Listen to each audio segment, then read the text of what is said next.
Hello everyone, welcome to StudyIQ IAS English channel. My name is Shubham Sagar. Today we have to do lecture 32 of UPSC 2025 Prelims Crash Course, and this is Acts from 1773 to 1853. See, understand one thing, whenever we are reading Acts, and I have seen it many a times that in different sessions, the way different faculties take, they will teach certain things, and when they reach around 1770s, let's say they talk about Bengal famine, then they will tell you about Regulating Act. Then they are in 1780s, let's say, then they will tell you about Pitt's India Act, and you're reading them separately. The best way to understand these acts is like when you're reading them all together. So you read from acts from 1773 to 1853. You will also understand once you're reading these acts. Let me give you an example. Let's say we are reading Regulating Act 1773. Then we will also understand the situations or the scenarios which were occurring during that particular period, Then let's say we are reading 84, or let's say we are reading Charter Act 1813, 33, 53, Queen's Proclamation 1858. So you also understand the situations. What was the situation during that particular period? So this is a cheat code for you. Today's lecture is from 1773 to 1853 Acts. Tomorrow's session will be from 1858 to 1935 Acts. And when you are reading all these acts, you have to read all of these acts from 1773 to 1935 in one go. That will give you total conceptual clarity, So, good evening, Kritika. So let's start today's discussion. And there are certain terms which we have to understand. British Acts in India, and you will be starting with Regulating Act of 1773. We'll connect the dots, we'll, understand the linkage between these acts. But before that, we have to understand these words. You have some acts named as Regulating Act of this. Then you have some acts named as Charter Act of 1813, 1833, 1853. Then you have some acts which we will see later on. Government of India Act this, Government of India Act that. So what is the difference between Regulating Act, Charter Act, Government of India Act? How do you distinguish? Like, what was the rationale of Britishers when they are naming acts as such? When they're naming it as Regulating Act, Charter Act or GOI Act. What is the reason behind it? See, when they are naming any act as Regulating Act, let's say we will talk about 1773 Act. That is a Regulating Act. So, Regulating Act means this is one of the earliest act where British Crown is trying to regulate companies' affair in India, because they have realized that company has become too big a body. It is not only confined to commercial activities. They are involved in, they have become a major political power after Battle of Buxar, and before that they had won Battle of Palasi. All these things have happened. So now we have to regulate companies' affair. 1770 Bengal famine happened. Around this particular period they faced bankruptcy. So regulating acts are those acts which has been passed by British Crown, or British Parliament rather, to regulate companies' affair in India. So that is Regulating Act. Charter Act. So this company, this EIC, English East India Company, it is there in India, and they have a monopoly of trade. They will be trading in India for a certain number of years.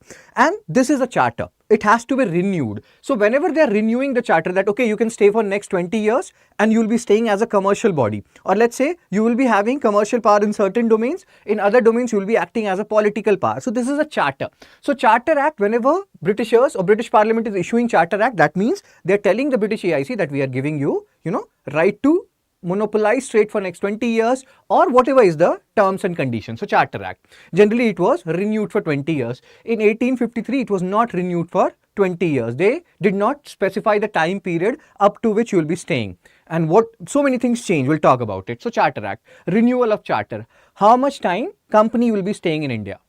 And for what purpose? Commercial purpose or political purpose or a mix of both, Then Government of India Act. And then you also have something known as Indian Council Act. So there are different names. We have to first understand these names. Once we understand these names, other things will become comparatively easier. Regulating Act, Charter Act, now Government of India Act. So Government of India Act is every 20 years it gets renewed. Ideally, it should get renewed every 20 years, as Kritika is saying. Very nice, Kritika. So now Government of India Act means when British Parliament is passing an act to regulate the activities in almost entire of India, or the Indian portion where they are ruling. So that is Government of India Act. They want to regulate companies' affair throughout the portion of the country wherever company is ruling. So Government of India Act. Indian Council Act. So when we'll talk about Regulating Act of 1773, you will see Governor General Council, GG Council.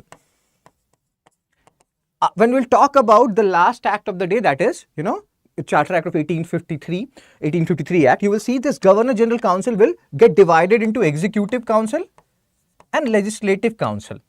What are these council? We'll talk about it later on. So this is about council, how these executive council will work, legislative council will work, how many members will be there in executive council, legislative council, who will make laws, who will implement laws, whether they will have provincial representation or not. All these things are majorly defined in those acts which are known as Indian Council Act. So these are some major differences between Regulating Act, Charter Act, Government of India Act and Indian Council Acts. Do remember it, do keep it in mind, and that's it. So now let's talk about all of these acts one by one, and let's start from Regulating Act 1773. We'll take one act, try to see major provisions. Then it's not like, see, most of the people, what they do when they are reading these acts, they're trying to mug up the facts. Facts. So, and if you don't want to remember the facts, the best way to do that is you also understand the scenario in which this particular act was passed. So Regulating Act 1773, around 1770, Bengal famine has happened. Bengal famine, we have talked about it. Bengal famine, and when we're talking about Bengal, we're talking about Murshid Quli Khan, Battle of Palasi, Buxar, dual government. So 1/3 population died. Around 1770, this EIC faced bankruptcy. Around this particular period only, if you see NCERT, if you read NCERT, you will realize that these company officials, they faced charges of corruption. And these officials were also known as nabobs, which was a corrupt word or, anglicized version of Bengali Nawab, and it was used in a derogatory sense. So there are certain scenarios which will compel British Parliament to pass Act to control or regulate companies' affair in India. That is Regulating Act of 1773. So this is a situation, early 1770s, you have three major presidencies, Britishers or company, they have three major presidencies in India. So this is Bombay Presidency and Madras Presidency, and then you have Calcutta Presidency or Bengal Presidency.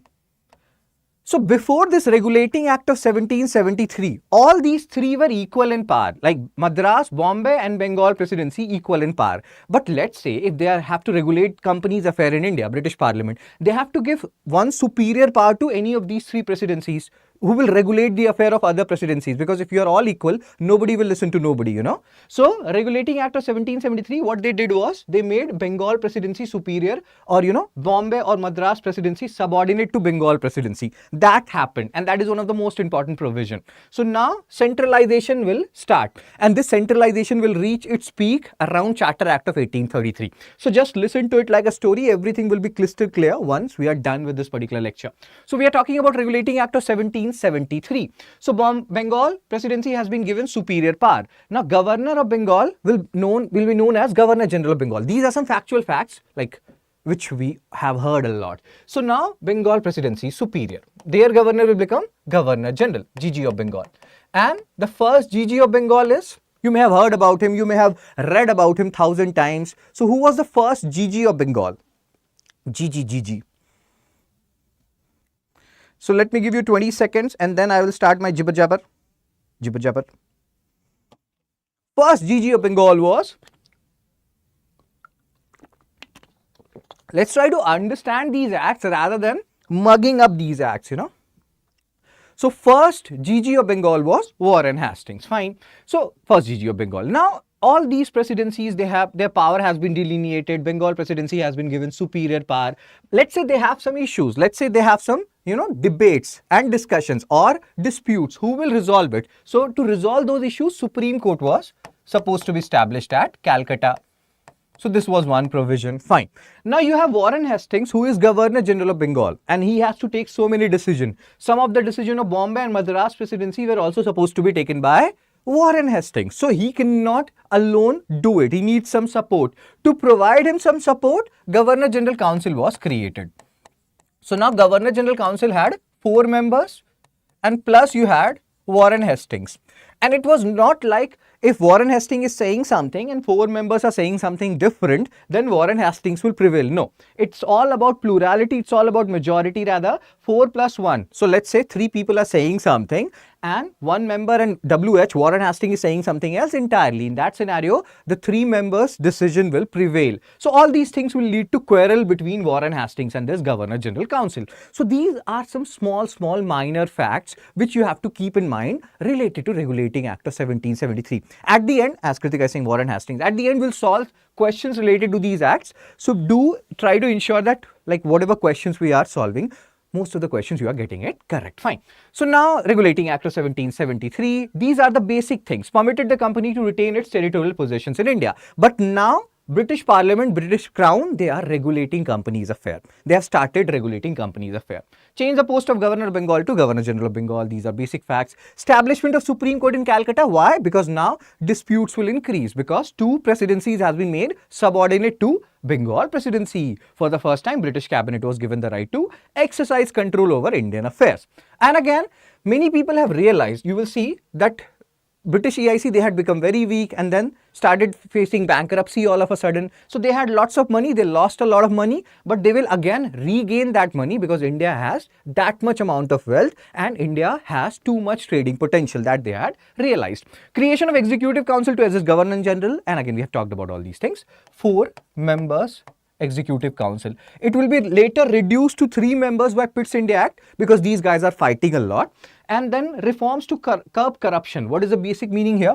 Again, when we were talking about Bengal, when we were talking about, Murshid Quli Khan, and we were talking about Sirajuddaulah, how he had issues, how they were using the dastak, which was, granted by Farooq Sayar for private trade. All these things we have discussed. Corruption was there. So these people realized that we have to have a tab on this private trade which these EIC officials are doing. So reforms to curb corruption means curb corruption. So again, and here they will be putting a tab that you people, EIC officials, you cannot do private trade and you have to minimize that private trade if you're not bringing it to a halt, So all these things will be happening here. So reasons behind 1773 Act, why they are doing what they are doing. Because now EIC is not merely a commercial power, it has become a political power as well. Territorial expansion, corruption is happening, which we have discussed earlier as well.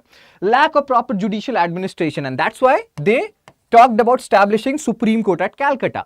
Lack of proper central authority, who, like all these 3 presidencies were equal or equivalent earlier, now Bengal presidency has been given superior power.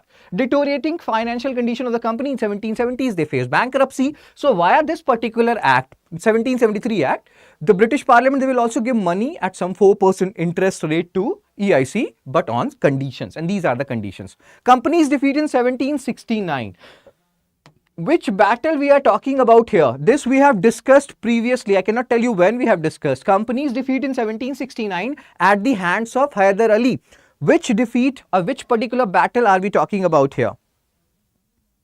Which particular defeat are we talking about here?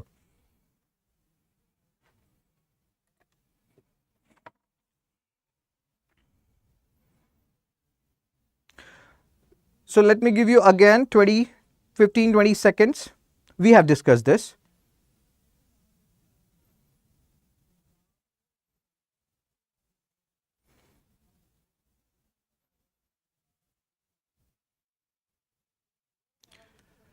So this particular battle we have discussed yesterday, Saran ma'am. Company's defeat in 1769, and that was first Anglo-Mysore War. First Anglo-Mysore War. After that, Treaty of Madras was signed. Please revise yesterday's lecture. I have also uploaded PDF in the Telegram channel, as Professor Harry is saying. Anglo-Mysore War, and that too first Anglo-Mysore War. Terrible famine in Bengal in 1770.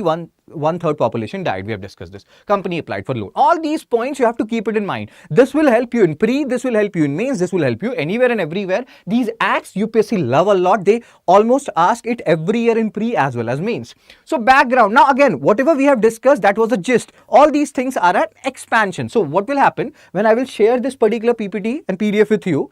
So when you are seeing all these things multiple number of times, you will be remembering them in a much better way. Very good. Kritika, Professor Harry, Anglo-Mysore War, first Anglo-Mysore War. So again, the background is written here. Company could no longer be allowed to remain outside the ambit of the state because it has become too big a power, both commercially as well as politically. So they want to control it through different laws. Dual government of Bengal. We have talked about this dual government of Bengal, Nizamat and Diwani and all those stuff, civil and administrative function, commercial and economic function, how Britishers did what they did via Treaty of Allahabad after Battle of Buxar. In reality, there was no dual government as such. All the powers were with Britishers, and Nawab of Bengal was given power without any money, without any, forces. Administrative forces were also, in a way, indirectly responsible to EIC only. So all these things led to corruption, abuses of private trade, all these things we have discussed earlier, because of which company was facing some issues economically and not so good reviews were going to England. So that is what is written here. And then even the amount of wealth which they heard about, in India, and you please do remember the fact that when we were talking about Carnatic War, when we were talking about Anglo-French rivalry, we have also discussed one particular factor, that Battle of Wandiwash, which happened in Third Anglo-Carnatic War. In that particular battle, Lally was defeated by, Ire Coote. And the major reason was 3 years before Battle of Plassey has happened, and English EIC, they have got a lot of wealth. And that wealth helped them a lot in defeating or giving a decisive defeat to French in Battle of Wandiwash. So English people, English Parliament, English Crown were aware about the wealth potential of India. And they were like, dude, and this is before they have asked for a file for the bankruptcy. They're like, dude, you are earning so much wealth from India. Good evening, SS Talks. So you're earning so much wealth from India. Give us some amount, bro. Give us, some amount, and we'll talk about this amount, that give us £400,000 per annum and we'll give you this charter and we'll keep on renewing this charter and you can trade forever. You will have the monopoly which started from, when 1600 you established your East India Company. 1608 you arrived in India. 1609 William Hawkins went to the court of Jahangir. All these things keep on revising these stuff. So everybody is interested in the money, and that is what Johnny Liver sir is saying with such a cute face of his. Fine, sir. So now, financial crisis, all these things are happening, corruption is happening, and then they will face bankruptcy. So Crown and Parliament, they are like, dude, we have to control them. And that is what is written here. Lord North will bring this particular regulating act. They will give £140,000 to company, but at 4% interest. And again, this is like quid pro quo. And I love this word, quid pro quo. I keep on using it again and again. So yes, sir, as you may have heard about LPG reforms of India. Like LPG reforms. When did India initiated LPG reforms? And who gave money to India before this LPG reforms? Because we face something known as BOP crisis, balance of payment crisis. So we had some very less amount of money during that particular period. Anybody has heard about BOP crisis? Who helped us during that particular period? Let's try to understand certain things.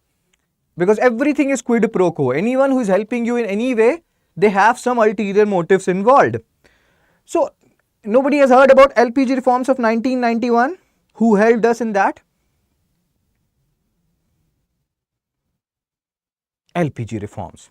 So, LPG reforms of 1991 happened. We faced bankruptcy. India faced bankruptcy. And during that particular period, let's say IMF, International Monetary Fund, they gave us some money that, bro, will help you out. But again, there are questions, and they forced us to do these LPG reforms, liberalization, privatization, globalization, to open our economy. So again, if IMF is helping us, they want something in return. If British Parliament is helping or giving certain money to, EIC, English East India Company, they want something in return. And what is that something? Control. We want to control you. We will be controlling you. Your activities are going out of hand. As Charita is saying, 14 days reserve we had. Okay, sir. So these are the main provision. All these things we have discussed earlier. So English Regulating Act of 1773, what were the main things which happened? This we have discussed earlier. Now we are reading it in an expanded form. So things will be changing. If you talk about Regulating Act of 1773, some things will be happening in England, some things will be happening in India. So in England, they had two courts, and remember this, you generally don't read about these two courts. See what will happen. You will read about something known as dual government in company from Pitt's India Act of 1784. And there you will talk about, and you may have heard about it if you have read these acts, about Board of Control, Court of Directors. So, and that thing you will hear in 1784. But in 1773 Act only, there were two boards. One was Court of Proprietors, one is Court of Directors. Generally, when you have any such big company, you have these kind of courts, Court of Proprietors, Court of Directors. Proprietors are generally owners who had invested money in a company, and directors, they can be owners or they may or may not be owners. You can be a director without owning any share of your company. So Court of Proprietors, Court of Directors were there, and British Parliament started keeping a tab on both of these people, Court of Proprietors and Court of Directors. Just listen to it like a story. Fine. Raise the qualification, blah, blah, blah. Act also provided for direct parliamentary control over Court of Directors, who are having a major say in managing the affairs of the company. Cool, sir. Even if you forget these things, don't worry too much about it. I will tell you the facts which you have to remember. If I rewind the fact, Regulating Act of 1773, the things which you cannot forget. First thing first, that Bengal, they have been given superior power over Bombay and Madras. Governor of Bengal became Governor General of Bengal. Supreme Court at Calcutta was established because now disputes will happen. Earlier 3 equal powers were there. Now one particular power has been given superior power, so to say. And because of all these things. So these are some major provisions which you have to keep in mind. Rest, everything, you can listen to it like a story and you can revise it, you will remember it. Fine. So in India, what happened? A new presidency of Bengal happened, was created, which was given superior power, and Warren Hastings was the first Governor General of Bengal. To help him, there was a council which was created of 4 members, and decision of the council was binding on Warren Hastings. And this created issues.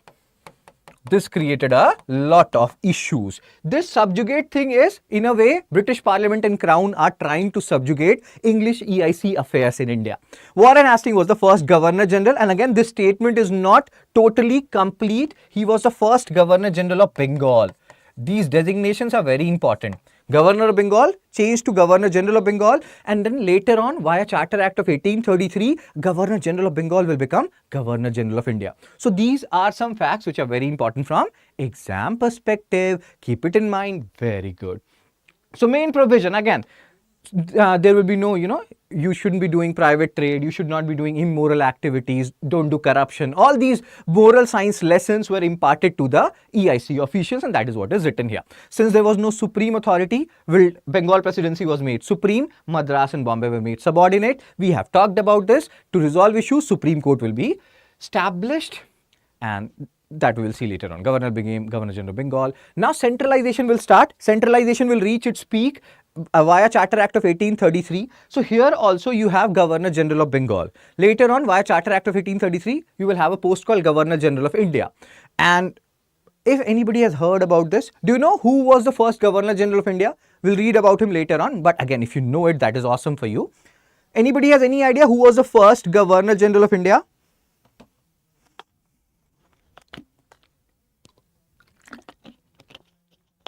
These are factual information, but again, everything is linked. First Governor General of India was Lord William Bentinck. So this centralization, and again here, even Bombay and Madras presidency, they have some power. That power will also be taken away after this Charter Act of 1833 is passed. So that's why it is said that centralization started via this particular act. It will reach its peak via Charter Act of 1833, and then it will start deteriorating from 1861, when we'll talk about Indian Council Act of 1861. Lord Canning. Lord Canning was the first Viceroy of India, Kritika. We'll talk about that as well. Fine, sir and ma'am. So main provision, and again, we are talking about Supreme Court at Calcutta established. Sir Eliza Impey was the first Chief Justice of the Supreme Court. Puisne judges. Now again, here there are certain terms which you have to keep in mind. Puisne judges means judges which are subordinate to the Chief Justice. As his talks is saying, William Bentinck. Very good here. So these are the points which we have discussed multiple times. I have shown, and this sir here with such silky hair, because he used hair and shoulders. Head and shoulders. There is not hair and shoulder. That is head and shoulder. His name is Eliza Impey. He is the first Chief Justice of Supreme Court at Calcutta. Everything first is important. This we have discussed earlier. Your first love, your first crush. So first Chief Justice of Supreme Court at Calcutta is Sir Eliza Impey. What a stylish name and stylish hair, plus such a good looking Greek god type nose. Okay, let's not objectify him. Limitation here.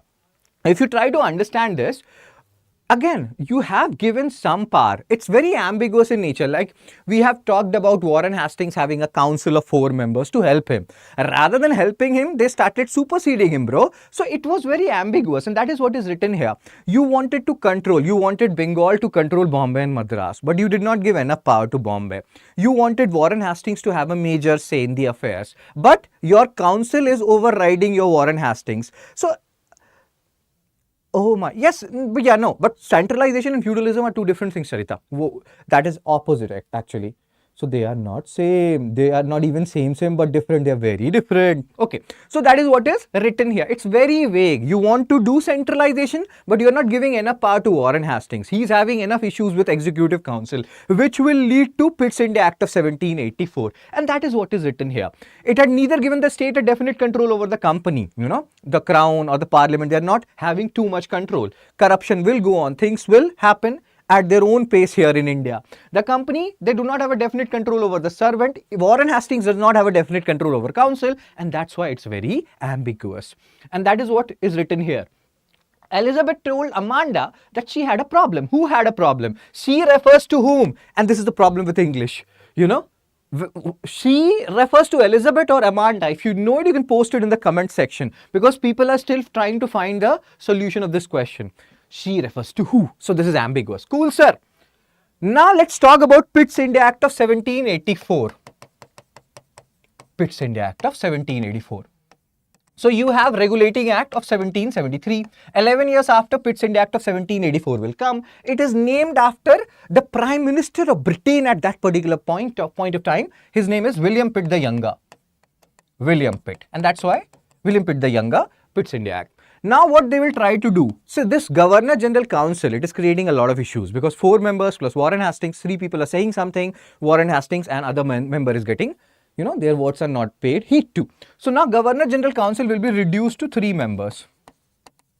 Then issues will be little less, but still Warren Hastings or the Governor General of Bengal has not been given overriding powers. That will start happening from 1786 onwards. We'll talk about 1786, we'll talk about Cornwallis. Just right now, listen to it like a story. So what we are talking about, Pitt's India Act of 1784, and they will try to rectify the things which was going wrong in Regulating Act of 1773. We have seen Regulating Act of 1773 very ambiguous in nature. Nobody was able to control, even company and like the Crown and the Parliament, they are not able to control company efficiently. Because of which, what they will do is, they will start dual government. Please understand this dual government concept. Now there will be 2 things. One is Board of Control. Board of Control. Other is Court of Directors. Board of Control, Court of Directors. Court of Directors we earlier had also, you know, Court of Directors, Court of Proprietors. Proprietors are generally the owners. So, Court of Directors of the English EIC, they will look into the commercial affairs. Commercial affairs, how much tea to sell, how much, you know, tea to make and with whom to trade, profit and all those stuff. Board of Control, they will look into the political affairs of the company. They have acquired so many territories, you have to see how these territories have to be run. So, Board of Control, political affairs, and they will be answerable to British Parliament and British Crown. Court of Directors, they will be looking into the commercial affairs, and this will start the dual government process in India, dual government. And they can ask you which particular act introduced dual government in India. This Board of Control and Court of Director feature, that is Pitt's India Act. And for the first time, these companies' possessions, they will be called as, you know, territorial possessions or British territorial possessions in India, and which company is keeping on the behalf of British Crown. We'll talk about that as well. So these are some major features. The most important point about Pitt's India Act 1784, you can forget everything you want to. Please don't forget dual government, that is Board of Control and Court of Director. This is very important. They can ask you this particular provision, and they have asked it multiple number of times now, was introduced by which particular act. Fine, sir. So Pitt's India Act of 1784, named after William Pitt the Younger, distinguished between commercial and political functions, and that's what we have discussed to do away with the ambiguous properties of Regulating Act of 1773. Court of Directors were allowed to manage commercial affairs, and Board of Control will be managing political affairs. This is called double government. Companies' territory in India were for the first time called British possessions in India. They are known as British possessions. Company is keeping them on the behalf of British Crown or British Parliament. So do remember, they can even ask you this, via which act, you know, companies' territories were for the first time called British possessions in India. So these are important feature. The most important feature is this, Board of Control and Court of Directors. I can give it 3 star. The second most important feature is this, British possessions in India. First time it was called via which particular act. Fine, sir and ma'am. Neeru is saying Pitt's India Act. Awesome, Neeru. So again, this bill was introduced by William Pitt the Younger. We have talked about all these things to remove the weakness, and you will see a gradual evolution of these acts. Generally what happens, you talk about Regulating Act of 1773, then you talk about Pitt's India Act of 1784, and then you take a jump. You directly jump to Charter Act of 1813. We won't do that. We will go to 1786 Act, we'll go to 1793 Act, and then we'll take a jump to 1813 Act, and that will be a very good jump. Fine. So to remove the weakness of Regulating Act of 1773, this Pitt's India Act happened, and we have seen what were the weakness, the ambiguous character, Governor General Council having fights and all those stuff. Okay, sir. So again, now we have seen the basic gist of Pitt's India Act of 1784. This is just an expanded version, because the basic mantra here is Oxford survey. Repetition is the mother of learning. The more you see this stuff multiple number of times, the more you will be able to Remember it. Oh my God, I speak a lot. So allowed a code of, again, this is the same thing which we have discussed earlier. Code of directors, commercial function, board of control, political function. A form of double government was introduced. Dual government was introduced.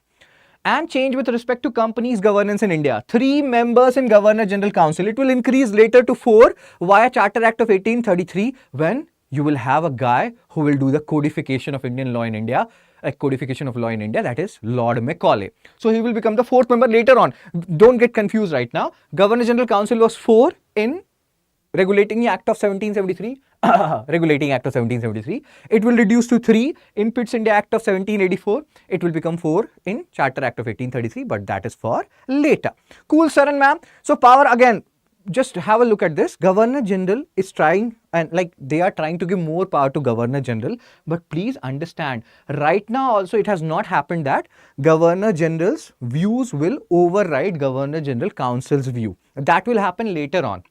In 1786, some exceptions will be given, and then later on you will see via different acts the power of centralization, or Charter Act of 1833. Then Governor General will become much more superior and he can even override his council. We'll talk about it. Right now, this council is like a khichdi. When your stomach is not very good and you are doing good, your stomach is doing good, and you have loose motions, then I think your mother gives you khichdi. I don't know. I eat khichdi any time and every time whenever I want it. So khichdi means this Governor General Council. When you read polity, I don't know if you have read polity, you should read polity. So you will read about 3 things: legislature, executive and judiciary. Let's talk about these things. This will help you in understanding what we are going to read later. So legislature, executive, judiciary. What is the basic difference between these 3 things? Anybody has any idea? I will give you 20 seconds. Legislature, executive, judiciary.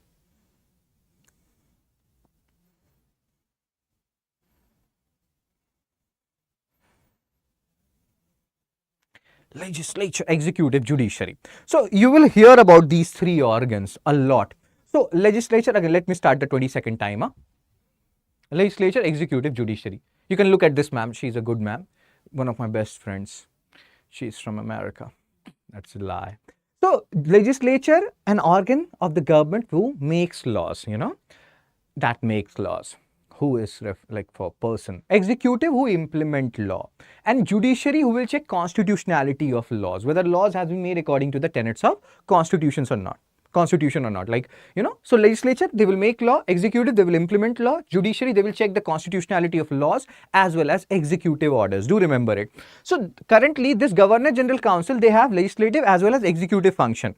They will make laws, they will also execute laws. Later on, this Governor General Council will be separated into Legislative Council and Executive Council. One which will be primarily making laws, one which will primarily be implementing laws, and that will happen via Charter Act of 1853. So these things you will understand gradually. Currently, everything is happening in this Governor General Council. They are making laws, they are implementing laws, they are making khichdi here. Okay, sir and ma'am. Okay, again, read all these points, and now Act also introduce the principle of non-intervention that will not interfere too much in the policies. Later on, there will be a viceroy also who will come, and his reign will be from 1793 to 1798, who will follow a policy of non-intervention. He was known as father of policy of non-intervention in India, which we have discussed about, I think, yesterday. Do you know who that particular Governor General was who followed a policy of non-intervention? Maybe based on the provision of Pitt's India Act that we have to interfere a little less in these, princely states affairs. Maybe because they were fighting so many princely states during this particular period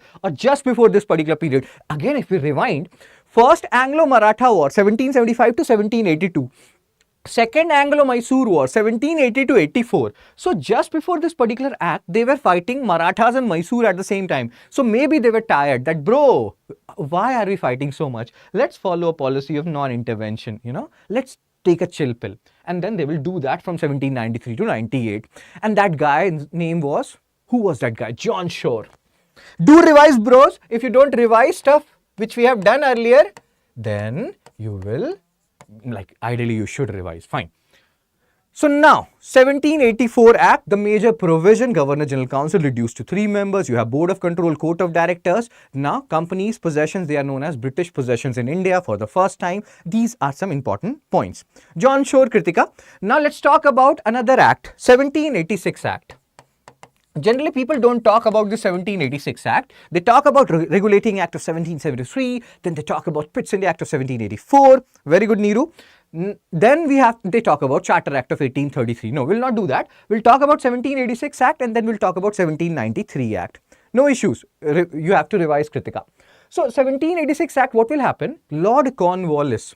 Via this act, British Crown and Parliament, they will want Lord Cornwallis to go to India to become the Governor General. Warren Hastings' tenure will end. We'll talk about Governor, Governor General and Viceroys in separate lecture altogether. So these guys will come again and that will be a revision. So now this Lord Cornwallis, he was in America. He faced a defeat. He faced lots of defeats. But Britishers were very aware about his potential and capabilities. So they wanted him to go to India to look after Indian affairs. Lord Cornwallis had certain conditions. He was like, okay, I will be Governor General, but at the same time, I also wanted to become CIC. CIC means Commander in Chief. And he was like, I need centralization of power. Your Governor General Council, which currently has 3 members after Pitt's India Act of 1784, still I cannot override them. I want to override them, not on all scenarios, or not in all scenarios rather, but on certain cases where if I'm saying something, it should be paid importance to. It's not like they will be saying that, okay, we are 3 members and you are only 1. So we are overriding you. No, on certain scenarios or in certain conditions, my words should matter and they should override Governor General Council if needed. And on that particular condition, he agreed to become the Governor General of India. And that is why 1786 Act is important. Act of 1786. Again, William Pitt, he moved this bill in order to make Cornwallis, Lord Cornwallis, with whom you attach permanent settlement. He's a very important figure. You will read about him a lot later on also. So, William Pitt wants him to become I'm seeing ad in my own video. So William Pitt wants him to become the Governor General. His condition is, I want to become Governor General. At the same time, I also want to become Commander in Chief. He wants centralization of power.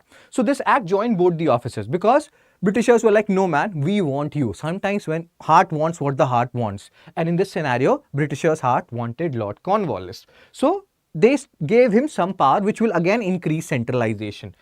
And because his issue was this, that here, this Governor General Council, they don't listen to me much and they have too much power. I need some of that power back.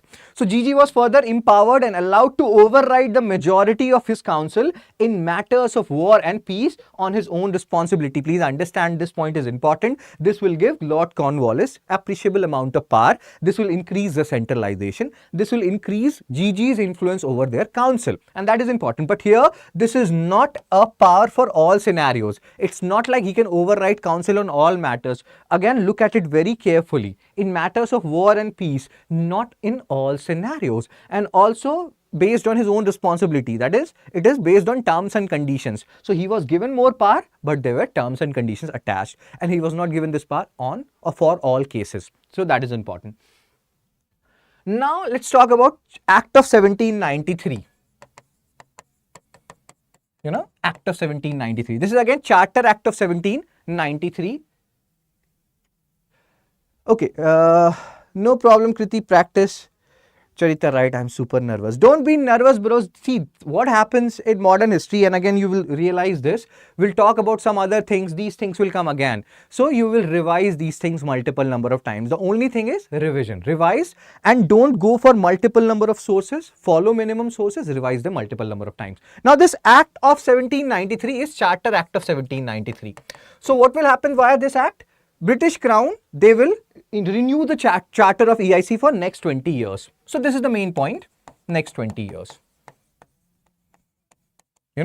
Next 20 years, EIC will be given charter that, okay, you can do trade, you can do political activities, and the charter has been renewed for 20 years. This is the main provision of the Charter Act of 1793. And then there will be some written laws, which will, laws will be in a written form. See, Britain is very infamous for this. If you see British Parliament, if you see British Constitution, this has been talked about a lot.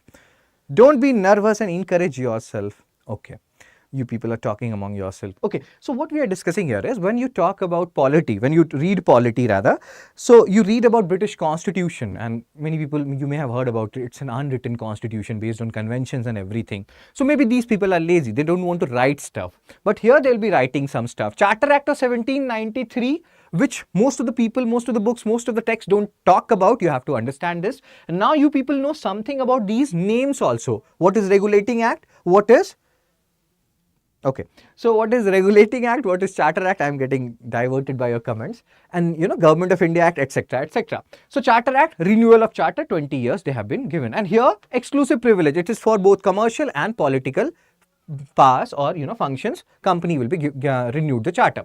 This will not happen again. In 1813, you will see Crown curtailing some of the parts of EIC. 1833, they will curtail more power, and this will keep on happening now. Again, this is second point. Governance based on written laws, which even now British Parliament don't believe that much because they don't have too many written laws. They're just based on the conventions and everything. Fine. In place of personal rules, and that's what they are saying. Most important part is this one. Charter renewed for 20 years. Now let's talk about one of the most important acts which UK Handwritten Constitution. Very good, Charita. So one very important point which you have to keep in mind is Charter Act of 1813. It is one of the most important acts. We'll talk about all these acts, and tomorrow when we'll talk about acts from 1858 to 1935, we'll also do a summary review, and then I will give you a list of the most important acts from 1773 to 1935, which are the acts which you have to keep in mind, you cannot forget. And there is also a rule there that when you are reading, let's say 1909, you will read 1919 and 1935 at the same time. You have to do comparative analysis. That will help you a lot. Fine, sir. So let's continue and let's come back. Charter Act of 1813. Again, it's about charter. So now what will happen? Companies, they will be given a charter as a political power, but their commercial functions will be limited. So it's not like companies' monopoly in India will be brought to an end, except there are two things which you have to understand. And again, this you may have heard a lot. Charter Act of 1813, companies' commercial monopoly in India will end except tea and trade with China. So they can continue doing tea and trade with China, but apart from that, there will be no monopoly in other commercial affairs. Other people will be allowed to come to India. Other commercial companies will be allowed to come to India to do other trades, but they cannot do trade in tea and trade with China. This is the monopoly of English EIC. Now, please understand why this happened. Why English EIC's power, commercial power, has been restricted here. There are reasons here. It's not just about India. There are so many things happening worldwide which is affecting English companies. Again, let's rewind it. So 1813, in 1800s, there was a ruler in France. His name was Napoleon. And Napoleon did a lot of things which created a lot of issues for Britain and Britain companies, or British companies rather. So 1800s, Napoleon, his arch enemy was Britain, and he was very powerful during that particular period. So he imposed a lot of blockade on Britain and British companies. Berlin Decree, Milan Decree. What these decrees mean is he, threatened other companies that you will not trade with England. If you do trade with England, you will face repercussions. Either we will, submerge your sea in the ocean, or we will not allow you to trade with us or any of my conquered territory and all these things. So these are decrees, Berlin Decree, Milan Decree, because of which English companies suffered a lot, and they started pressurizing English crown that in mainland Europe, we are not able to trade properly because of Napoleon and his decrees. So we will die and our business will suffer a lot if you don't allow us to even trade in India, because our activities are getting, monopoly was partially ended. Very good, Kritika. Our activities are getting impacted a lot because of Napoleon's activity in mainland Europe. So we want India for trade because India is very rich. So under these conditions, under these pressures, you will see this Charter Act of 1813, where company like British East India Company, their monopoly in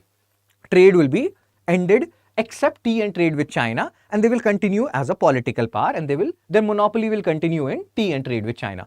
For other things, other companies can come. And now you can understand why other companies wants to come, because their activities has been impacted in Europe because of Napoleon. So this is one provision which you have to keep in mind. This is the most important provision associated with Charter Act of 1813. Now, British condition is not very good in this 1810s because of Napoleon's activities earlier. So they will allow people to come to India. They will allow Christian missionaries to come to India to propagate their teachings, whatever they want to propagate. This is a simpler version of me saying that they allowed Christian missionaries to come and convert people in India. The most potent example is Arunachal Pradesh and how that conversion happened. That will not start here. That will start later on, but that conversion did happen at a very rapid scale in Arunachal. We'll talk about, I have already made a video on that in Why is Arunachal Pradesh in News? You can watch it on YouTube. Again, let's come back to the issue. Christian missionaries allowed to come to India to propagate their teachings. Fine. 1 lakh rupee was set aside for education.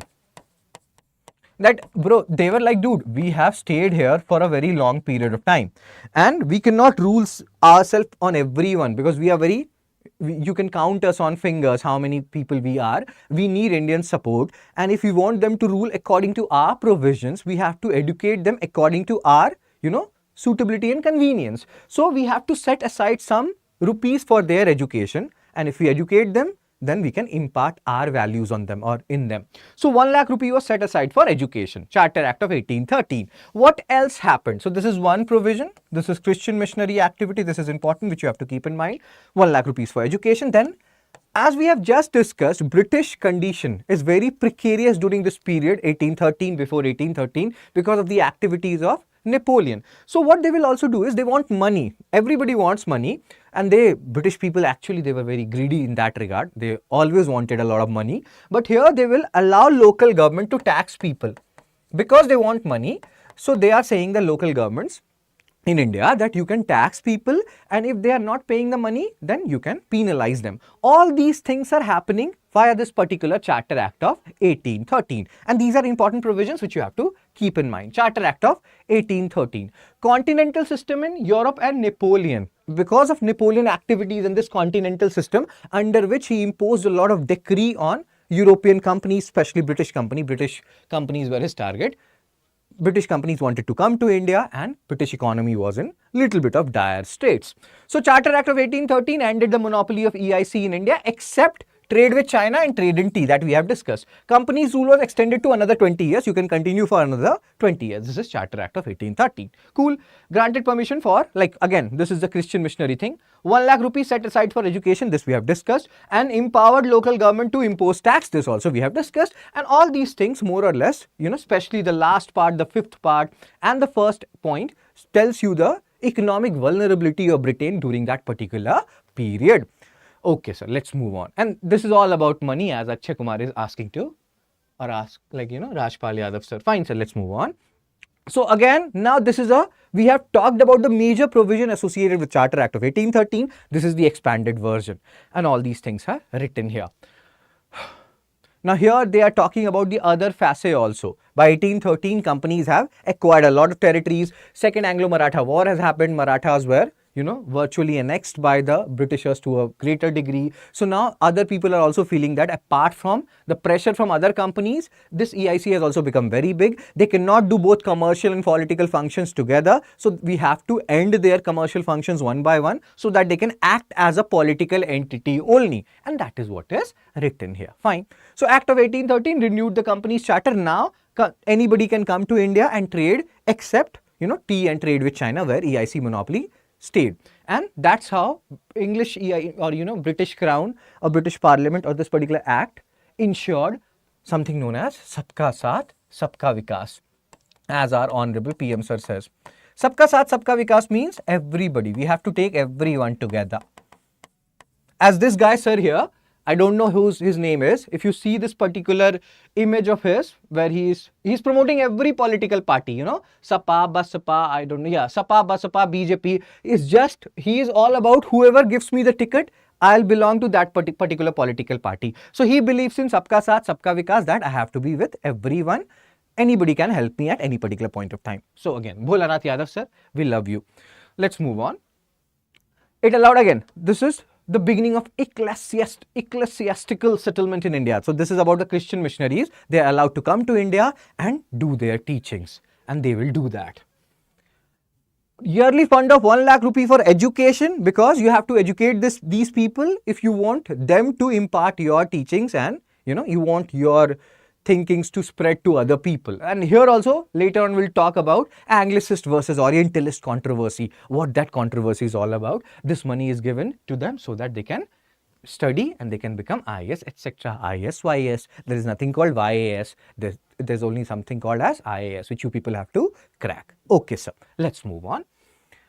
So now these are some points which we have discussed in this format. Christian missionaries, now this is important. When we will solve some questions related to them, so you have to keep the important points. So most important point here, they can ask you which particular act Christian missionaries were Munna Tripathi. Very good, Kritika. Christian missionaries were allowed to come to India and propagate their teachings. So Charter Act of 1813. Monopoly gone except tea, and this is 11 Jinping. That is a joke. Xi Jinping or trade with China.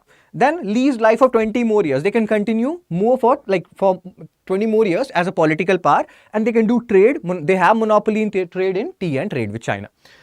Promote education. Local bodies are allowed to tax. How much money was assigned to education? What we have just discussed.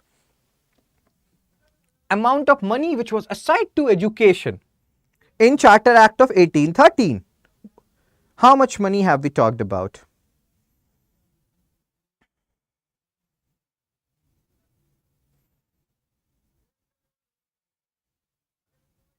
Chepandis. So I will give you 30 seconds.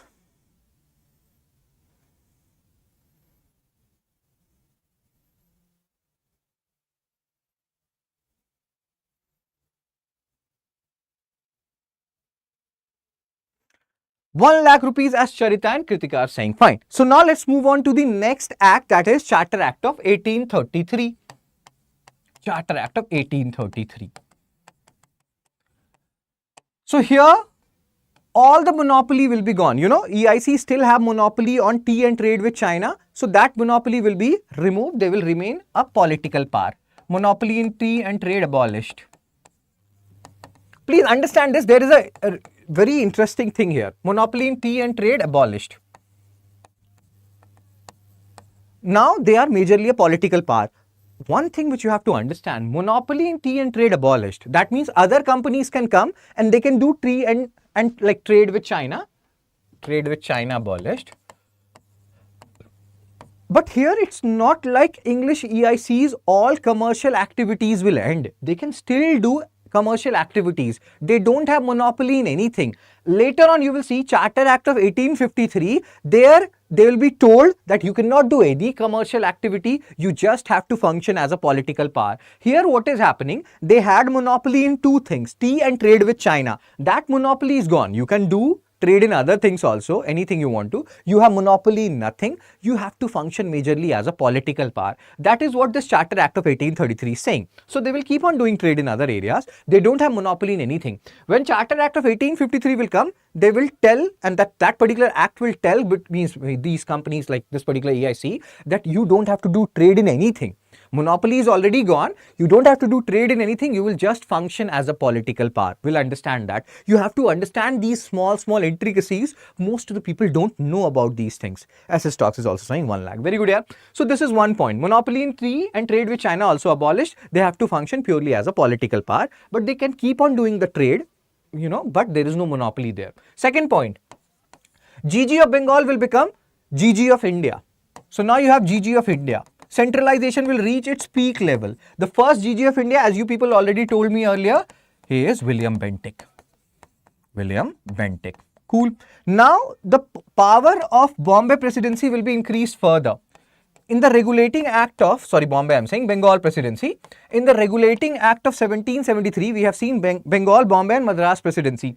Bengal Presidency was made superior to, Bengal Presidency was made superior to Bombay and Madras Presidency, that we have discussed. Now their power will be further increased. Bengal Presidency's power will be further increased. Bombay and Madras power will be further decreased. And Governor General of India will become very powerful. So centralization will reach its peak. Fine, sir. What else? This particular act, Charter Act of 1833, Christian missionaries. So this particular Charter Act of 1833 is also known as St. Helena Act. St. Helena Act. So why it is called as St. Helena Act? There is an island which is, I think, in South Atlantic Ocean, St. Helena, which earlier belonged to English EIC, East India Company. It was transferred from English East India Company to British Crown via this particular Charter Act of 1833, and that's why it is also known as St. Helena Act. So these are some important features which you have to keep in mind. Up until now, we have seen, just tell me one thing, and this is a question for you people. How many members we have in Governor General Council? What is the current status? we have updated the status of Governor General Council in Pitt's India Act of 1784. So how many members we had up until this act was passed? Governor General Council, how many members?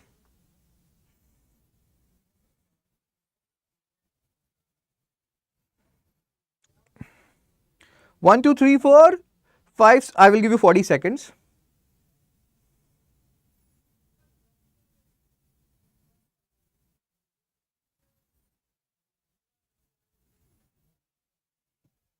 As Charita is saying, three members were there in Governor General Council. Now fourth member will be added.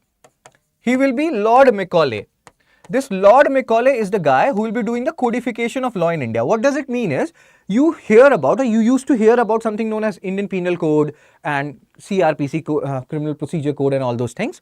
So earlier in India, during this particular period, we had so many laws dispersed here, there, everywhere. Lord Macaulay, he will establish a law commission and he's like, dude, let's, combine these laws. Some of these laws is saying A, some is saying B, some is saying C. Let's codify these laws. Let's arrive at a uniform set of laws. In India, we have too many laws. That is true for current India as well. We have too many laws and very lax implementation. So Lord Macaulay, he will establish a law commission and he will become the fourth member of Governor General Council. He will not have the voting power. He can just attend the meetings like, Attorney General. He will come and attend the meeting in Parliament and all those. So he will also come in the Governor General Council. He will be the fourth member. He will not vote. He will just attend the meeting and can have his say and everything. So fourth member, Lord Macaulay. So this is one important point. Then they will also create something known as Agra Presidency. Via this particular Charter Act of 1833, they will create a new presidency known as Agra Presidency. So these are some small but minute, and not small, these are some major things associated with Charter Act of 1833 which you have to keep in mind. Rest points, if you are forgetting, that's fine, but these points which we have just discussed, you cannot forget them. You have to remember them. Very good. So Charter Act of 1833, Governor General of Bengal became Governor General of India. So Governor General's power increased. Fourth member by invitation. And who was this fourth member of Governor General Council? What we have just discussed. Who was the fourth member of Governor General Council? Up until now, we had only three, as Charita and Kritika were saying. Now we have a fourth member by invitation. I just told you the name of that guy. What is the name of that particular guy?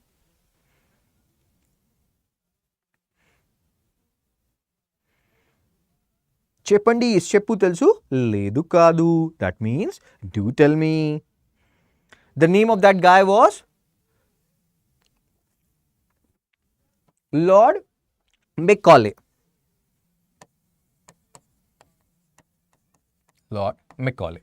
Fine, monopoly gone, EIC reduced to administrative body. This we have discussed. This is known as St. Helena Act. This also we have discussed. As Charita is saying, why it is known as St. Helena Act. St. Helena Island in South Atlantic Ocean transferred from EIC to British Crown. Lord Macaulay, RR, Charita and Kritika are saying. Very good. Codification of law will happen. First, law commission will establish and that will pave way further for IPC and CRPC, Indian Penal Code, Criminal Procedure Code, etc., etc. Civil services. See, this is the period when we are talking about Charter Act of 1833. In England, they have abolished slavery. During that particular point of time, they have abolished slavery. So they will talk about abolishing slavery in India at that time also. Slavery was a practice which was practiced in India during that period, So Kritika, RR, Charita, very good. So slavery, they will talk about abolishing slavery, but they will not be able to abolish slavery in 1833. They will finally be abolishing slavery in 1843. Not 1833, 1843. At that time, the Governor General will be Lord Ellenborough. Do remember these small facts. These are very important facts. So this is the time when, liberal leaders are there in England and they have some liberal approach that, okay, let's abolish slavery. We have abolished it in England, so let's abolish it in India. But there were certain issues there, so we'll abolish it in 1843, or they will abolish it in 1843. And they can ask you, they've already asked this question multiple times earlier. He has no work, that's why. Kali in Telugu, oh my God. So Lord Ellenborough. Okay, so this is one point which we have to discuss. Civil services, again, they are talking about, opening different posts to Indian people, and there will be no discrimination on the basis of race, what is race? Race, caste, language, etc. What this particular Charter Act is saying that, there are different posts which will be open to all people irrespective of the race, caste, gender, and there will be no such discrimination as such. And they are talking about civil services, and this idea of open competition they're talking about, this thing and this civil services will be open to all and the competition will be happening in India, that thing will be introduced by Charter Act of 1853. We'll talk about all these things. Centralization increased, Madras and Bombay presidency's power decreased, that also we have discussed earlier. Cool. So this is just a summary. Now we have an expanded version. Whatever we have talked was a summary. Why Charter Act of 1833, was introduced, what were the basic provision. Now you will read it in a expanded version that liberal party is here and they are talking about abolition of slavery and blah, blah, blah. There are two liberals, Macaulay and James Mill. Like in India, you have a Tagore family.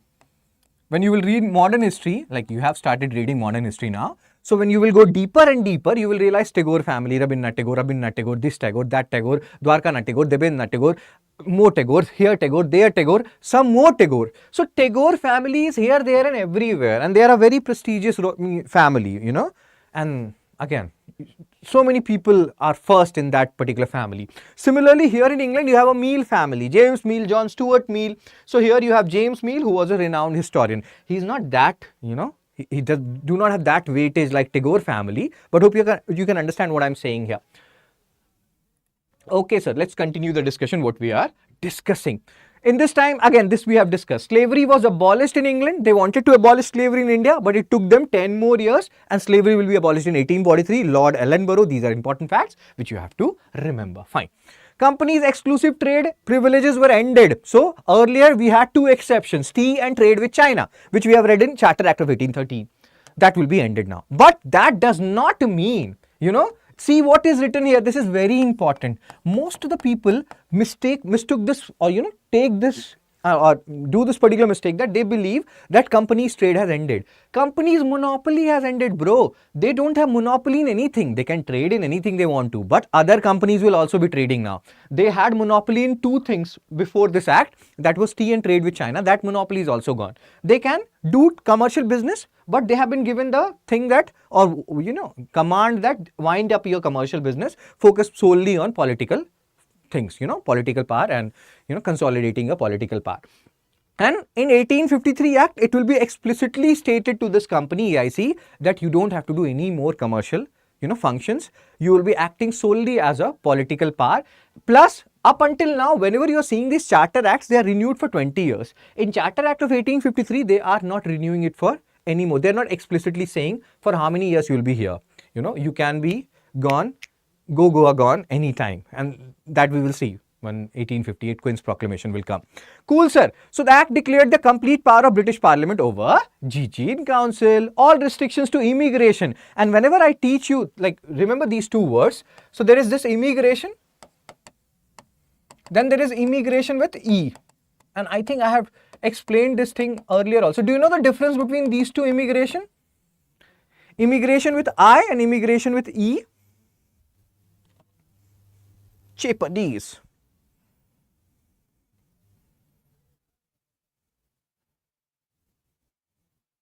So there are two immigrations. One, immigration with I, another immigration with E.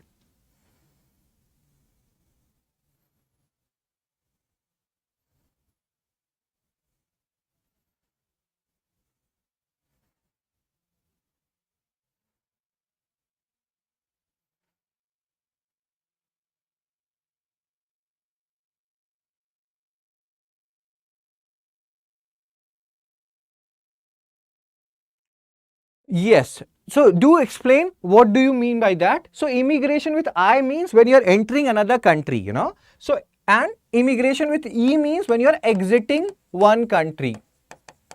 So let's say you are immigrating from India and you are immigrating to US. Hope you are understanding. You are exiting from India and you are going to US. So you are immigrating with an E from India and immigrating with an I to US. Hope I am making some sense. So do understand the difference between these two immigration. They are not the same. So again, that is what is written here, that people can come here. We have already seen in Charter Act of 1813, Christian missionaries can come, and now everyone is allowed. Please come, please, spread like English culture and everything, and let us increase in number. We are a very minuscule minority of whole Indian population. So they want more and more English people to come to India, and that is what is written here. The law commission was established because we had too many laws at that time. We had too many laws at current time also, and that's a major issue, especially for UPSC aspirants and especially for other exam aspirant also who have to, study all these laws. Every day government will be like, oh my god, आज कुछ तूफानी करते हैं. Let's do something tufani today. Let's bring thumbs up and let's make a law. So yes, that was an issue that time also, and an Indian Law Commission was established under Lord Macaulay to codify these laws. Indian Penal Code, Civil and Criminal Procedure laws, they will be enacted and you will be reading about them. And we had up until now, we had these IPC, CRPC, they have been replaced now. Cool. So again, Act enlarged the Executive Council, fourth member was added. He was Lord Macaulay. He did not have any voting power. With this we have discussed. That is what is written here. Very good. Education and employment of Indians, because they realize that they have to rule India, they need the support of Indians and they have to employ Indians, and that employment will be open to Indians now via this Charter Act of 1813. But they are like, bro, fitness, take care of your fitness, take care of your weight, and that's why this guy is doing push-ups. Oh my god. No native, and this is what we have discussed, there will be no discrimination in employment on the basis of religion, place of birth, descent or color. So do remember these points, this is important. GG was directed to work towards abolition of slavery. Slavery will be finally abolished in 1843, and I think I have told you 1,000 times now, who was the Governor General when, and this has been asked a lot, and that's why I am shouting so much about slavery. So who was the Governor General of India when slavery was abolished in 1843? Chepandis.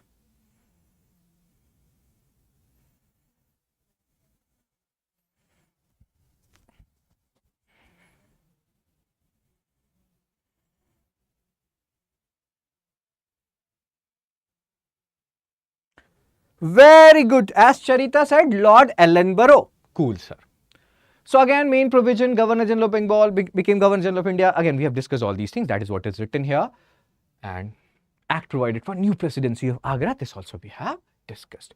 Significance marked the culmination of centralization. Now centralization has reached its peak. We have talked about centralization starting from Regulating Act of 1773 when Bengal presidency was made superior to Bombay and Madras presidency. Now the peak has reached. Governor General of Bengal has become Governor General of India. Now the power will be restored. You will see later on from Queen's Proclamation of 1858, Indian Council Act of 1861, you will be seeing the power which has earlier been taken away from Bombay and Madras presidency, they will be given back to these presidencies slowly and gradually. There is a song also, slowly, slowly, slowly. Again, let's come back. Now let's talk about Charter Act of 1853. So Charter Act of 1853, the most important thing which you have to remember related to Charter Act of 1853. So earlier we have talked about khichdi. I like palak in khichdi. Oh my god, palak is awesome. Oh. Okay, so let's focus here. So Governor General Council, it was a khichdi earlier, and legislative function, executive function, everything was performed here. Now they will divide it, and this is the most important characteristic of Charter Act of 1853. Queen's Victoria Proclamation will happen in 1858, Charita. That we'll talk about tomorrow. Very good. So Governor General Council, it will be divided into Executive Council and Legislative Council. Executive and Legislative Council. Please understand this. Most of the power is with Executive Council. They are the one who will be calling the shots. Even what is the basic purpose here of these Executive and Legislative Council? Legislative Council will make laws, Executive Council will implement these laws. So Governor General and his, favorite people, they are in Executive Council. Sometimes they can even veto Legislative Council. Veto means Legislative Council passed a law, made a law, and Executive Council is like, I don't like it. So these, please understand, the Executive Council, Legislative Council, Executive Council is more powerful. Anyway, that you can understand right now also. So currently we have, in India, we have legislature, parliament, Lok Sabha, Legislative Assembly. Then you have executive, you have Modi sir, you have Amit Shah sir, you have Rajnath Singh sir, who do Kadi Ninda, and he says that we do Kadi Ninda and this and that. So if you see this, and that's just a joke, Kadi Ninda means anything which happens, he is very sad about it and he says Kadi Ninda, that I don't like this thing. So what I'm trying to say here is legislature, parliament, and you have legislative assembly. And then executive, you have Modi sir and all those people, PMs, CM and home ministers. you see here also, who has more power? Modi sir, he has more power. He calls the shot. Even in parliament, he calls the shot. What laws will be passed because they have majority. So they call the shot. Similarly here also, you have executive council. This you can equate with Modi sir. Legislative council. This you can equate with Lok Sabha or legislative assembly. Same earlier also. Governor General, his trusted allies, they were there in executive council. They used to see which laws will be passed in legislative council, and they were the ones who were calling the shots. So this thing which you have to remember, this is the most important point related to Charter Act of 1853. We talked about open competition in civil services that will be introduced in Charter Act of 1853. Legislative Council, it has so less value compared to Executive Council that Indians will be allowed. You will see that from 1861 onwards, Raja Dinkar of Banaras and so many other guys, they will be made part of Legislative Council. Indians, they will not be allowed in this executive council till 1909. In 1909, there will be an act which will be known as Morley-Minto reforms. We'll talk about it tomorrow. First Indian will be allowed. Till that time, you see 1853 executive council was created. Up until almost 56 years, we had no Indian representation in executive council. Almost after 8 years, in legislative council, you have Indian representation. And they're like, dude, anyway, the power is with executive council. So who cares if there are Indians in legislative council, So executive council, first Indian member in 1909 Act, his name is S.P. Sinha. We'll talk about him tomorrow also. His name is Satyendra Prasanna Sinha. So please understand these things. These are very important things, very important provisions. So Charter Act of 1853. So these are the provision, open competition for civil services examination. Talks were going on in 1833 Act. It will be implemented in 1853 Act. Separate legislative council from executive council. Up until now, GG council was a khichdi, palak khichdi, or Sabudana khichdi, something like khichdi. Everything was being done inside that council. Now they will separate the executive council and legislative council. Very good. And here establishment, again, that is what is written here. Provincial representation. They're like, even provinces will give representation in legislative council, because anyway, most of the power is with executive council. So who cares what is happening in legislative council? They did care, but hope you can understand what I'm trying to say when I'm saying this. Who is more, out of these two, who is more important, or what is more important? Executive council is more important, and we have understand it in current scenarios as well, how you can understand what is more important. And that thing will become more and more clearer when we'll talk about, from 1858 Act to 1935 Act, you will realize how important executive council is, how they will call the shots. Even in provinces, you will see governor will be having his own executive and legislative council. We'll talk about that later on as well. So now expanded version of this 1853 Act, the most important part, division of council into legislative and executive council, open competition for civil services examination, no discrimination thing. We have already seen it in the 1833 Act. But now there is open competition in civil services exam as well. So, and again, now company is no longer a commercial entity. In 1833 Act, their monopoly in tea and trade with China was removed. But they could trade, It's just that they don't have any monopoly in commercial sphere, and they are acting merely as or purely as a political body, but they can trade with no monopoly. Here, they're like, dude, you cannot trade at all. You just have to function as a political power, and not even for 20 years. We don't know you'll be functioning as a political power for how many years. We are not renewing this charter for 20 years. Please keep that in mind. And the separation of executive and legislative council, law member was made a full member. See, in 1833 Act, law member, that was Lord Macaulay, he was the fourth member, but he was not a full member because he did not have rights to vote, or right to vote rather. But here, he'll be given the voting power, and he will be having the full power which other three members has. That is what is written here. Very good. So again, now legislative council, they will have representation, more representation, chief justice, other three Supreme Court justice, and all these things are written here. 4 representative, but here there will be no Indian representative in this 1853 when legislative council will be created. You'll be seeing Indian representation from 1861 onwards in this particular legislative council. No Indians in the executive council of Governor General. First Indian will be there after the 1909 Act. We'll talk about it later on as well. Very good. So that is what is written here. Legislation was for the first time treated as a special function of the government. Legislative council will make laws, executive council will implement laws. Just like today, like executive has more powers than legislature. Again, that's a sad, that's a reality. You have to accept it, Modi sir and executive, who is like, CM, PM, they have more powers than Lok Sabha and legislative assembly. You can talk about it. No, sir, they are the lawmaking body. They keep a check on executive. All these bol bachchans are fine, but we know the reality. Who is more powerful? Fine. Similarly, here executive council is more powerful. There is no doubt about it. The executive council retain power to veto a bill of legislative council. They can do whatever they want to do, but at the end, if executive council don't like it, those laws will not be passed. So that's how much these executive council enjoy or exercise autonomy or too much power, in a way. Okay, sir. So we have read a lot. Now let's try to solve some questions to ensure to see how much we can retain stuff. So this is a question, and first question of the day for you. Try to solve it. The question is, the Regulating Act of 1773 was enacted to regulate the affairs of East India Company. Which of the following provisions were included in the Act? First, it designated the Governor of Bengal as the Governor General of India. Second, established the Supreme Court at Calcutta. Third, it prohibited company servants from engaging in private trade. Fourth, it made the Court of Directors of East India Company accountable to British Parliament. Select the correct answer. A, 1 and 2 only, B, 2, 3 and 4, C, 1, 3 and 4, D, 2 and 4. So what is the answer, sir and ma'am? Chepandi chepu telsu ledu kadu.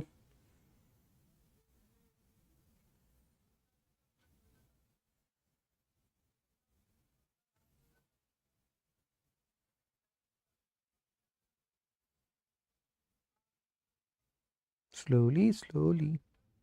So yes, sir. I will give you 30-40 more seconds. I have not got any answer.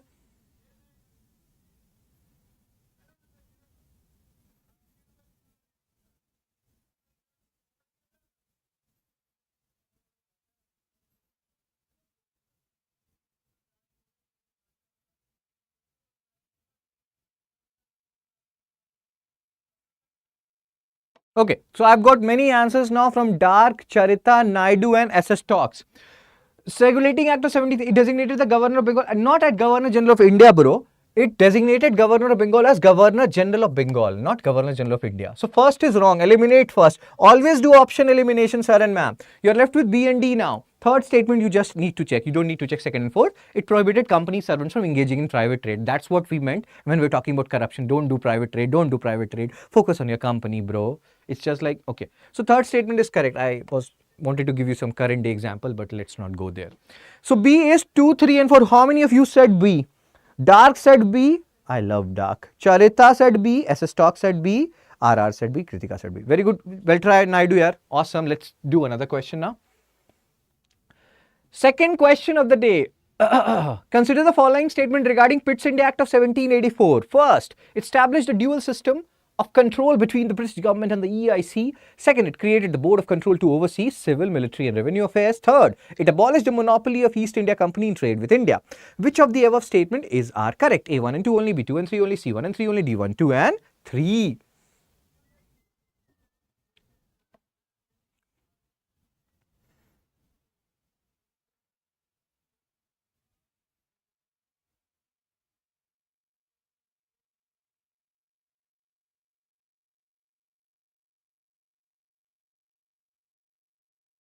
Okay, I've got many answers now.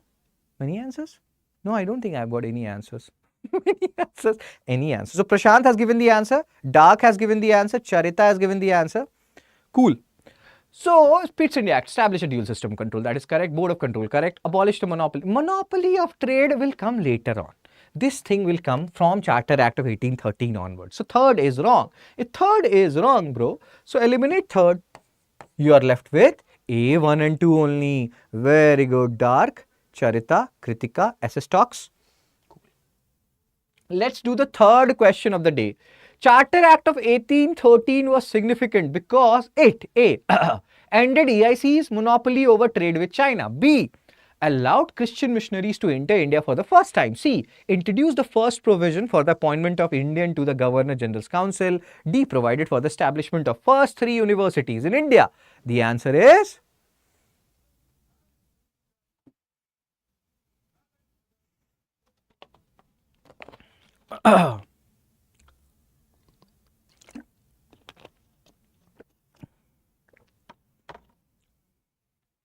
Chepandis, Chepo, Telsu, Ledu, Kadu. Do tell me. So Charita and Dark has given the answer. The answer is B. Charter Act of 1813 allowed Christian missionaries to enter India for the first time. This we have discussed to propagate their teachings, and Kritika SS talks along with Charita and Dark White. They have given the answer. Fourth question of the day. Okay. Which of the following provisions were introduced by Charter Act of 1833? Cool, Prashant. So first statement is it made the Governor General of Bengal the Governor General of India. It allowed Indians to be appointed to government posts. It abolished the monopoly of East India Company in trade with China. A 1 and 2 only, B 2 and 3 only, C 1 and 3 only, and D is 1, 2 and 3.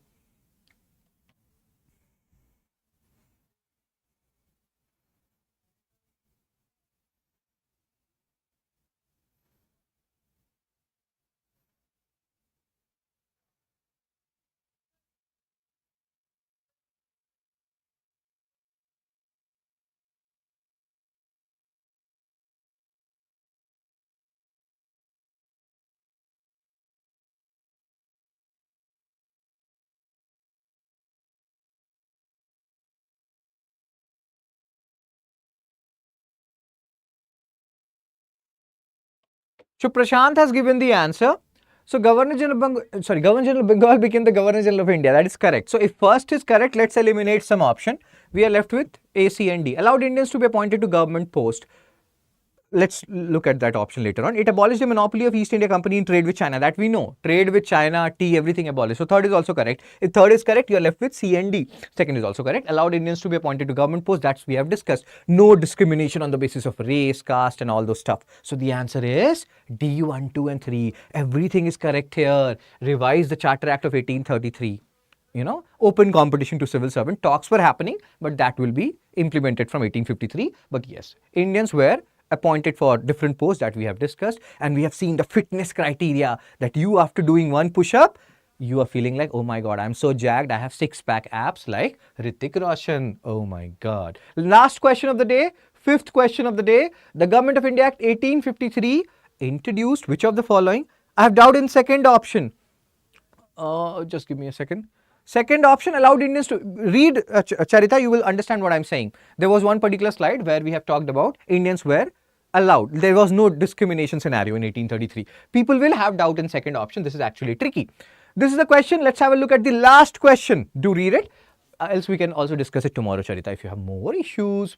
So, Government of India Act 1853 introduced which of the following changes? First, it separated the legislative and executive functions of Governor General Council. Second, it introduced an open competition system for recruitment into the civil services. Third, it extended the rule of East India Company for another 20 years. A 1 and 2 only, B 2 and 3 only, C 1 and 3 or D 1, 2 and 3.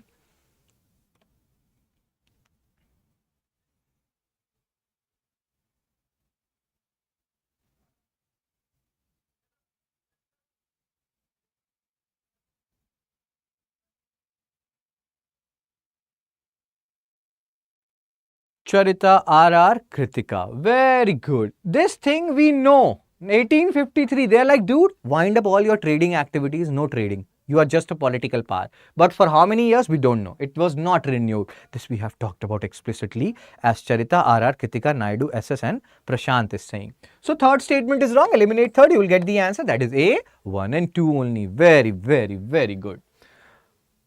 Cool, bro. So I will share this PDF, this particular lectures PDF on fun study with Shubh, because study should be fun, by tomorrow morning, and you can avail it, you can revise it. Do revise it. Revision is very important. You can also join our March batch, Sampoorna batch. You can use this code SHS Live. Admission is closing on 15th March. Do avail this particular code to get maximum discount. All these are features of our March batch, which I have told you yesterday as well. Cool, sir. So now if you have any queries, any doubt, any issues, anything to ask, you can ask it, else I'll be go gone, and I'll see you tomorrow at 7. Tikashe. And I think tomorrow morning at 10, there'll be a video of me which will be coming based on a particular case, very interesting case. And that case is also important, so you can have a look at that video. That video's name is PUCL versus State of Maharashtra. Okay. So yes, sir. I don't think you people have any more queries, any more doubts. So then I am go on, or go on. Blah blah blah. So I am going now. Bye bye. Take care. Be